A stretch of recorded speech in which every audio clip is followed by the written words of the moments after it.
আসন্ন জাতীয় সংসদ নির্বাচনকে সামনে রেখে ৩ দিনের সফরে চরফ্যাশনের বিভিন্ন ইউনিয়ন এবং এলাকা পরিদর্শন করেছেন কেন্দ্রীয় যুবদলের সাধারণ সম্পাদক ও ভোলা ৪ আসনের মনোনয়ন প্রত্যাশী নুরুল ইসলাম নয়ন। সফরকালে তিনি গণসংযোগ, মতবিনিময় এবং স্থানীয় নেতাকর্মীদের সঙ্গে কুশল বিনিময় করেন। বিস্তারিত থাকছে রাশেদ খানের প্রতিবেদনে। ভোলা ৪ অর্থাৎ চরফ্যাশন মনপুরা আসনের বিএনপি থেকে মনোনয়ন প্রত্যাশী কেন্দ্রীয় যুবদলের সাধারণ সম্পাদক নুরুল ইসলাম নয়ন ৩ দিনের সফরে চরফ্যাশনের বিভিন্ন ইউনিয়ন পরিদর্শন করেন। সফরের উদ্দেশ্য ছিল আসন্ন জাতীয় সংসদ নির্বাচনকে কেন্দ্র করে স্থানীয় পর্যায়ে সংগঠনের প্রস্তুতি জোরদার করা এবং বিএনপির ভারপ্রাপ্ত চেয়ারম্যান তারেক রহমান ঘোষিত ৩১ দফা বাস্তবায়নের অগ্রগতি পর্যালোচনা করা। সফরকালে নয়ন স্থানীয় নেতাকর্মী, ব্যবসায়ী, পেশাজীবী ও সুশীল সমাজের প্রতিনিধিদের সঙ্গে মতবিনিময় করেন।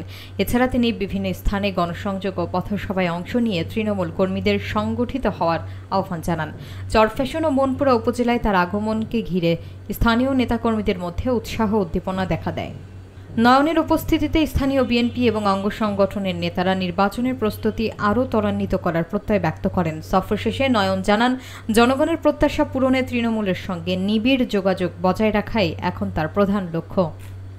বিএনপি যদি ক্ষমতায় আসে তাহলে গত 16 বছরের যে প্র্যাকটিস বাংলাদেশে চলছিল তা চলবে না। কারণ আপনারা যারা আমার সাথে আছেন তারা যেমনি আমার কাছে নিরাপদ, যারা আমার কাছে আসেননি, যারা আমাকে অপছন্দ করেন তারাও আমার কাছে ইনশাআল্লাহ নিরাপদ।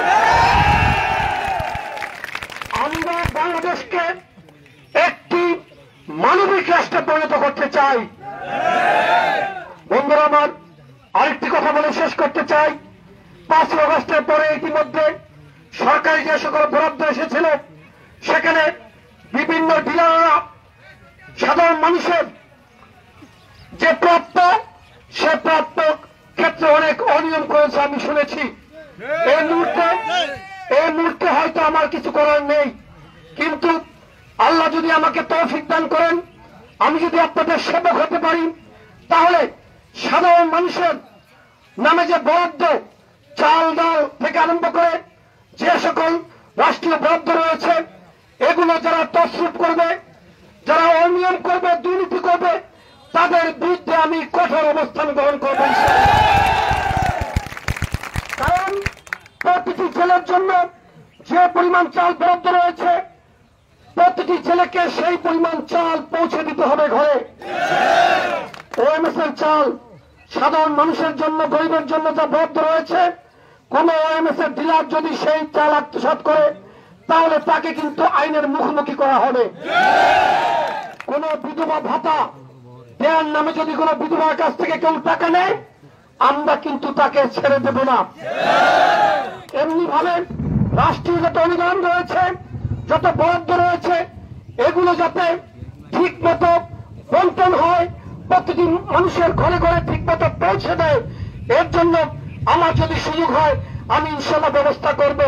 আরেকটি কথা হচ্ছে যে হাট বাজারগুলো ইজারা হয়েছে, এই হাট বাজারে সরকারি যে নিয়ম রয়েছে টোল দেওয়ার, যেই কয় টাকা সরকারি নিয়ম টোল দেওয়ার, সেই টোলের বাইরে 1টি টাকাও আপনারা দিবেন না।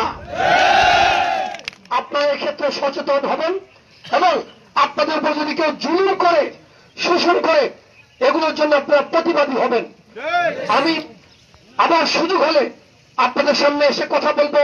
আজকে বৃষ্টির মধ্যে যারা কষ্ট করে বৃষ্টিতে ভিজে আমাকে অভ্যর্থনার জন্য অপেক্ষা করেছেন এবং আমার বক্তব্য শুনেছেন, আমি সকলের প্রতি কৃতজ্ঞতা জানাচ্ছি। ভবিষ্যৎ এ তুফান ভারী দিতে হবে, পাড়ি নিতে হবে তরি পার, দুর্গম গিরি কান্তার মরু দুস্তর।